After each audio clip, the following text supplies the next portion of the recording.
You know, when you start thinking about something and you just get unnecessarily pissed off? That's how I am right now. So excuse me if I yell at you for a second. It's nothing personal. I just am going to be completely honest with you. I want to start by asking you a question. And that question is, do you really think that successful people hated their entire journey to becoming successful? Do you really think that they had to force themselves to do something that they didn't want to do for a long period of time until they reached that point of success?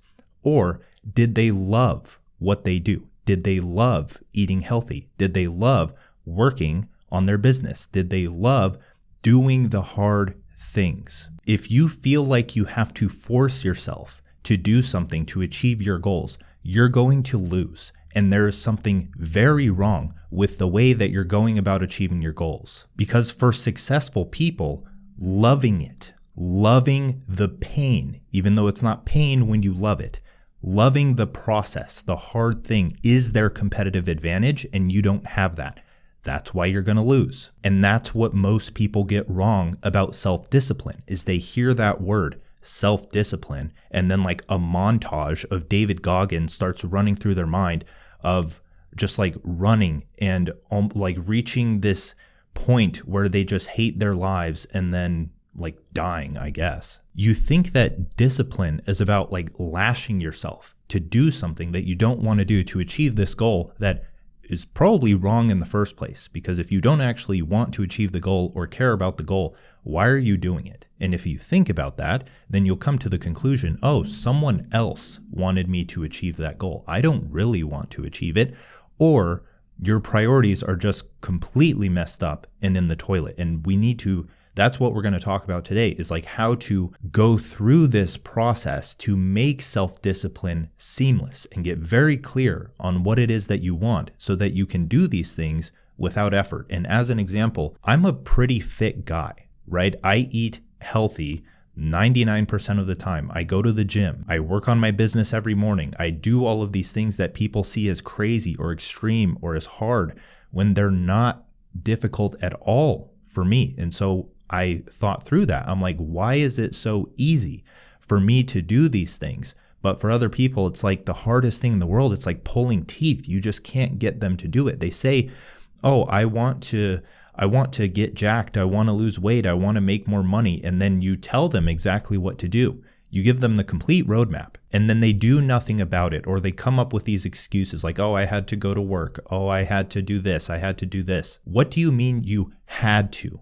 You have to go to work, but you don't have to work on the goals. You're trying to escape this life that you don't want to live, but you don't have to do the things that lead to the life you want. That's what your psychology is in the toilet. You have no idea what's going on in your head. And once you figure that out, like we're going to talk about, you'll be able to reprogram that into loving doing the hard thing, or at least what you thought was the hard thing. So if the people that you label as self-disciplined, like David Goggins or some entrepreneur or some CEO, is self-disciplined, but they love doing the thing, then that points to the first insight that you really need to internalize, and this may not make sense. You are already disciplined toward the exact goals you are supposed to be, because that's how the mind works. Goals are conditioned into your mind by your environment. Your goals become your filter for reality, shaping what you focus on and what you forget. Your brain helps you notice and remember information that helps achieve those goals, and naturally, you act toward those goals and your identity solidifies. So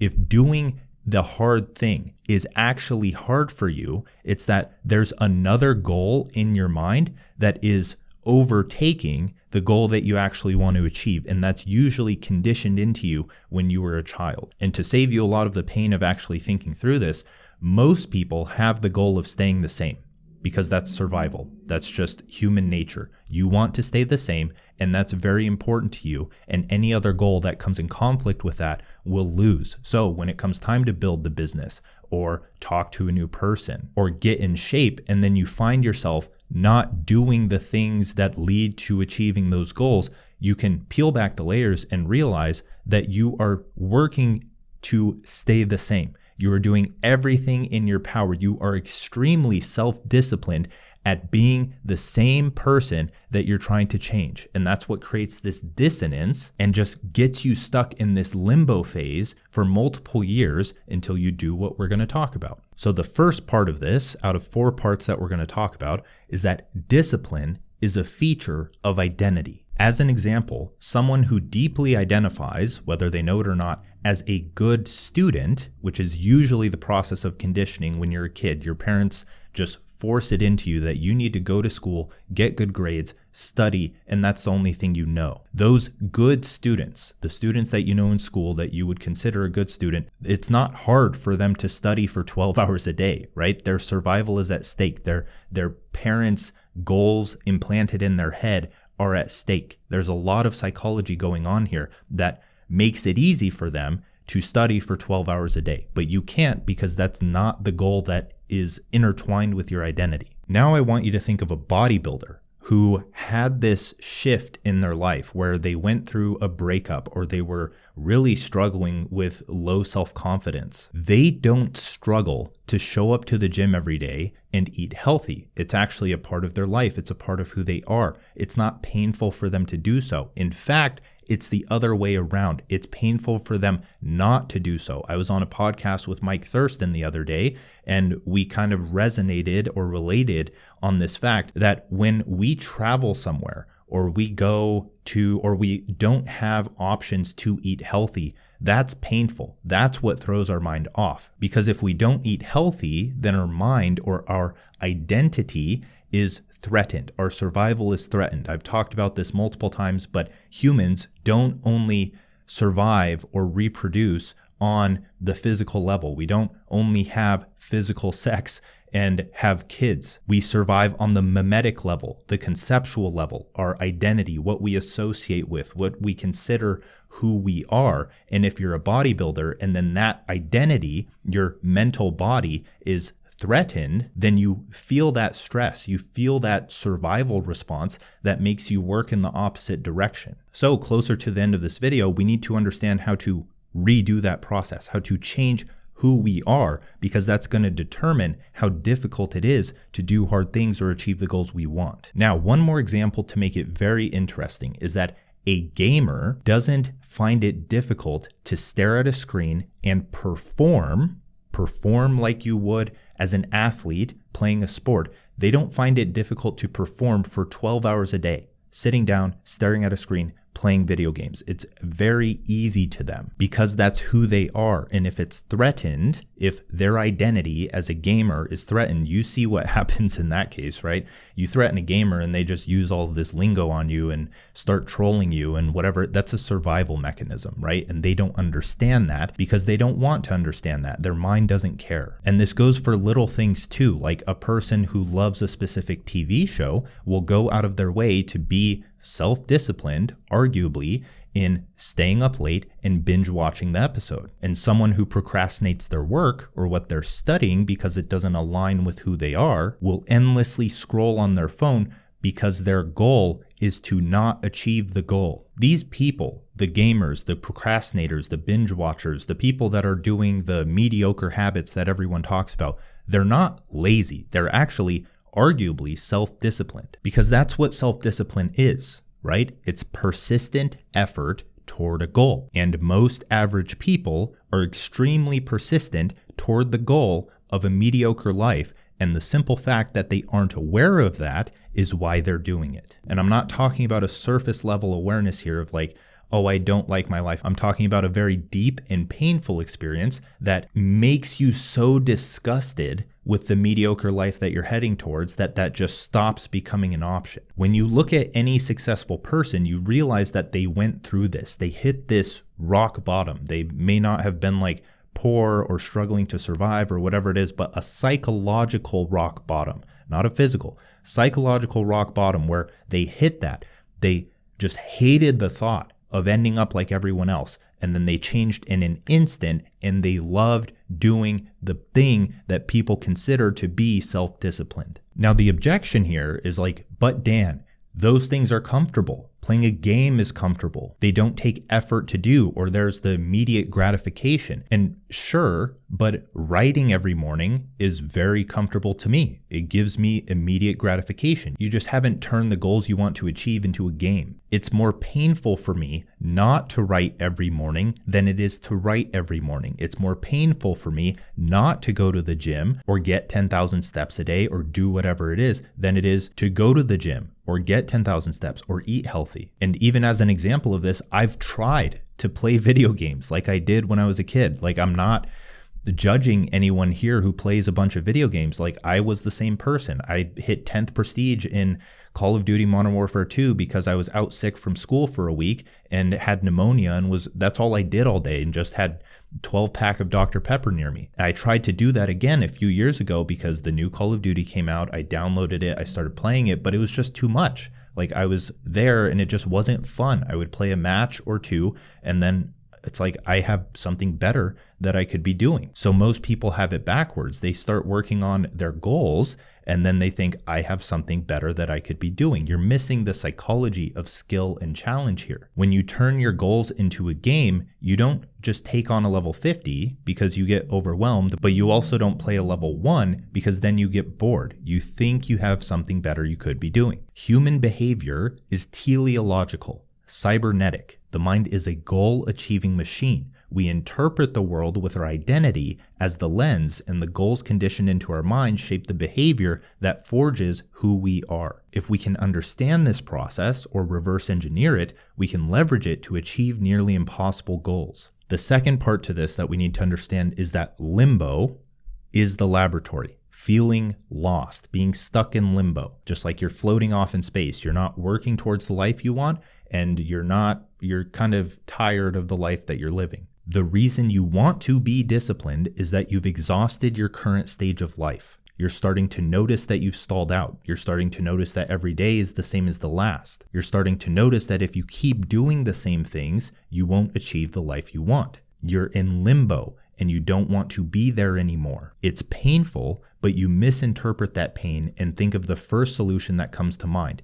Be more disciplined. This is where most people get stuck in a loop of forcing themselves to do something they don't want to do just to quit 2 weeks later and go back to the life they swore against. Pain is the signal that change is happening. So the way out of this is to lean in. You have to become hyper aware of how painful your current situation is. What you're trying to do here is you're trying to make the pain of where you are outweigh any other pain in your life. And once you do that, discipline, as you define it, is no longer painful because you don't have to force yourself to do it. It's the thing you want to do. When you see no other option but to do that thing and you have complete clarity that it will take you away from the life that you are now disgusted with, that's how you change your identity. So step 1 is to write out everything you hate about your current life, and I don't want to hear about positive thinking right now because you're wrong, and exactly what kind of life you will have if you don't change those things. So you have this paper, you have this note, you have this document of everything that you could come up with about the experiences you don't want to experience again,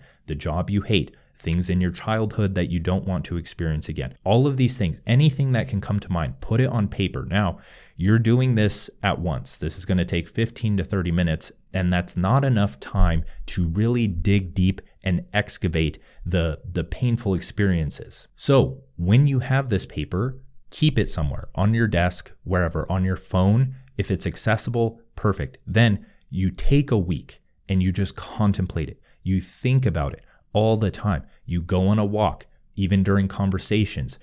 You go about your everyday life and you notice things from that life that you don't want to be there, and you really dig deep into them. You research them further.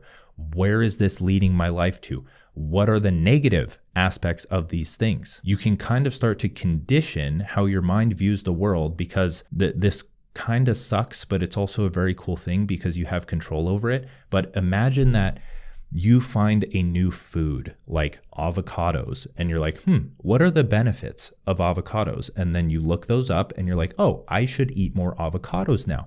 But if you were to look up the opposite, the negative, you would probably find something that would make you hate the thought of eating avocados and then you would never eat them again. Now, avocados is a stupid example here, but you can do that for almost anything. This is why the diet and nutrition world is all messed up, is because you can find negative and positive aspects of everything, and what you choose to focus on determines what you're probably going to eat in your diet. So if we take that diet and apply it to your entire life, you look up the negatives and you become very aware of where those things lead, you have a lot of control over how your mind perceives reality to move you closer towards your goals and love the things that you want to do. Now, since thinking through this and excavating this, well, one, thinking comes from questioning. Thinking comes from conversation with yourself. So if you want help with this, a good way to use AI is just this, not having AI tell you what to do with your life, but having it question you in a thoughtful way so that it can uncover what you don't want out of life. I'll leave a link in the description for a prompt that I've made, the life reset prompt. You can download that if you want to. So Limbo is the laboratory. That was part 2, is that pain is a signal of change. You need to become absolutely fed up with where you're at in life. So you're fed up with where you are. Now what? How do we become disciplined? So part 3 is that discipline isn't built, it's discovered. I've been training in the gym for about 12 years now. And I posted actually one daily routine of mine where you can see what I look like if you want. I'm wearing a XL plus oversized shirt. I'm 6'5", right? I may look kind of lanky, but one day we'll do a physique reveal. I'm in a cut right now. It's going really well. I'm going to be shredded soon, but that's aside the point. So I've been in the gym for 12 years. I've been writing online for about 5. I've been hitting 10K steps a day for about 4 years. I have various habits that make people think like, how do you do that so consistently? And for all of those habits, the first time that I tried them, I fell off multiple times because I didn't hate the life, or I hated the life, but I wasn't deeply aware of how much I hated the life that I was living to the point where I would change. But I remember one of the first times that I was invited to go on a walk with someone. And I'm like, go on a walk? That's for senile old people. And the thing here is I was confirming the thoughts that helped me achieve the goal of staying the same. I didn't want to do those things, but felt like I had to. And when I finally formed the habit, it was different than the other times when I tried to force it. They weren't hard to do. They were the byproduct of experimentation and discovery. All of those habits became a part of my life for 4 specific reasons. The first is that I was deeply aware of a painful problem in my life. 2, I searched for evidence to support a desirable future version of myself. 3 is I changed my physical and digital environments to solidify my new identity. And 4, I blocked out time during the week to do those things as if I were going to be doing them for the rest of my life. The first step there is to become deeply aware of a painful problem in your life. You do not understand how powerful that can be to become deeply aware of a problem, because most people don't want to solve their problems. They don't realize that life is just a series of problems, and you build solutions and you get better. That's how you make more money. You solve your own problems. The way you solve a problem is with a project. The project is a solution. You can turn that into a product and put it online. That's what fitness people do. That's what business people do. That's what anyone creating a product has done. They solve a painful problem in their own life or someone else's. If you just solve your own problems for life, just continue and not get distracted from the series of problems that are laid out in front of you from shallow to deep. Your shallow problems right now are get in the gym, get fit, eat healthy. You're overweight, you feel sluggish, you lack energy, you don't have money, start a business. You solve the problems in your life, and then you have experience to the point where you can make more money. As an example of this entire process, when I was in middle school, I was the tall and super lanky dude, and I didn't like how I looked. I felt awkward in my own skin, and I lacked self-confidence. So I used that pain to educate myself on fitness and nutrition. I even remember reading this book that was called Nutrient Timing for Peak Performance on the bus ride to middle school. Who reads Nutrient Timing for Peak Performance on a bus ride to middle school. I started doing push-ups in my room. I started going to after-school weights, and my love for the gym just slowly picked up from there. Now, to change my environment, when I was in middle school, I couldn't really change my physical environment, right? I lived with my parents. I had certain friends. I was in this specific physical location, but the beautiful thing about the modern world is that you have the internet. You can literally curate your digital environment that creates and programs your identity by immersing yourself in the right information. When I would get home from school, I would go straight to my computer and just watch the 2 to 3 fitness vloggers at the time when YouTube was just starting out. And that changed my entire life. They'd make videos about their programs or certain exercises to try or certain tips. And every time I watched, I had this novel hit of dopamine because I had something new to try. I had some new knowledge to experiment with. I could go to the gym, try the new exercise, try the new program, stick to it, see progress, create this feedback loop, fall in love with it, eat correctly, so on and so forth. The same with nutrition. You're probably not sticking to your nutrition because you're not surrounded by the people in your physical or digital space that give you these new tips and tricks and knowledge that you can implement and see direct feedback from. This is another topic for another video, but daily learning and self-education is so freaking important because all of these things overlap and intertwined. Just treat daily self-education toward your goals as a habit and your life will change. So this entire time, I didn't just pick a random diet or go to the gym and start doing random exercises because that's extremely chaotic. The mind craves order, psychology, hierarchy of goals, turning your life into a video game, everything that we've talked about before. I wasn't trying to force myself to doing something random because I had clarity and novelty and dopamine that was leading to me doing something. The problem here is that 1, most people aren't hyper aware of a painful problem in their life, so their mind doesn't release dopamine at the sight of a potential solution, and 2, they learn without experimentation, so they never make the progress necessary to act as a feedback loop that keeps them motivated. So far, we know that Limbo is the laboratory, we know that self-discipline isn't built, it's discovered, and now we need to understand how to engineer an identity. And we're going to kind of rapid fire this and you can do with it what you will. Step 1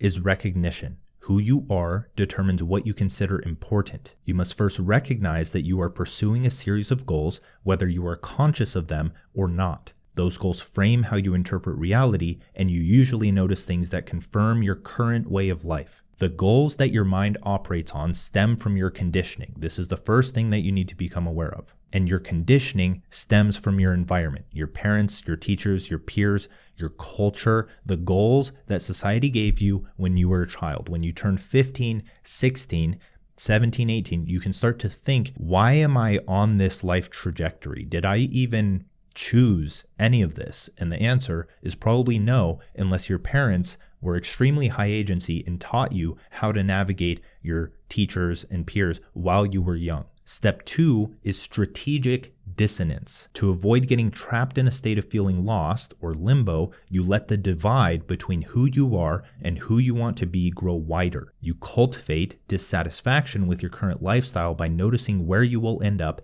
if you don't change. By becoming aware of the problems in your life, you prime your mind for pattern recognition. That's what your mind is, a pattern recognition machine. That's what leads to good dopamine. Your brain starts to confirm that change is the right thing to do, and it helps you notice information in conversations and books and social media content and other things that help you achieve your goals. This is kind of funny because in order to learn something new, you don't need to take a course on it or read a book about it or read something specific, an article about how to do a specific thing. That's helpful, right? There's nothing wrong with those. But by simply having this goal that you deeply care about, you'll achieve it because that's the thing on your mind. That's what's framing how you perceive reality. That's what's framing what you pull out of situations. One person can read a book and their goal is to get a job, and they're going to pull information from that book that relates to getting a better job.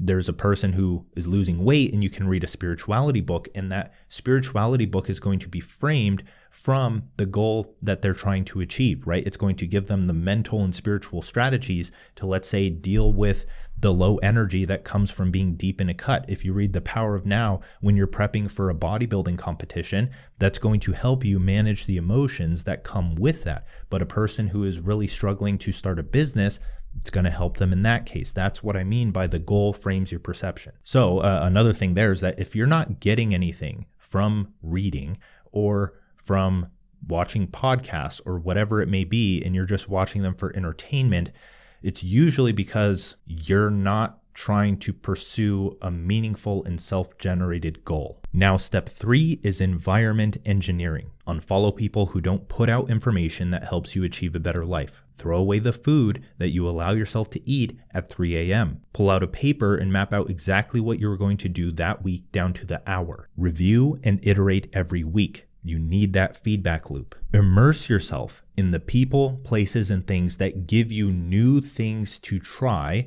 that can help you achieve your goals. The little novel tactics, things to experiment with. Follow new accounts, even if you disagree with them or don't like them as a person, but their information helps you achieve your goals. Scroll through Amazon until you find a book that sounds interesting. Scroll through YouTube until you break out of your normal algorithm and can start curating another one. Or don't go onto algorithmic social media in general and only go based off of search. So only search YouTube videos. Intention is what matters here. Intention is what are you stretching towards? That's the Latin origination of it, is what are you stretching towards? That's what intention is. What goal are you achieving? Is that top of mind? When you do something intentionally, you're thinking about what you're going to do.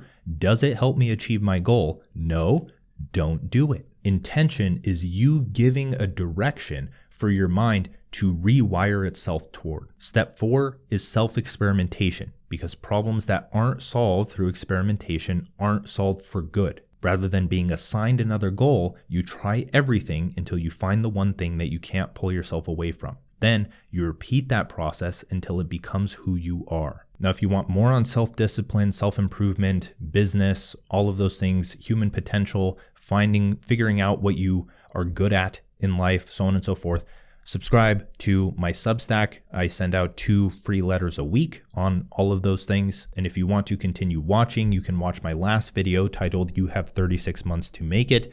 That'll be up somewhere on the screen. So with that, like, subscribe while you're here. It's just a button click. Thank you. See you in the next video. Bye.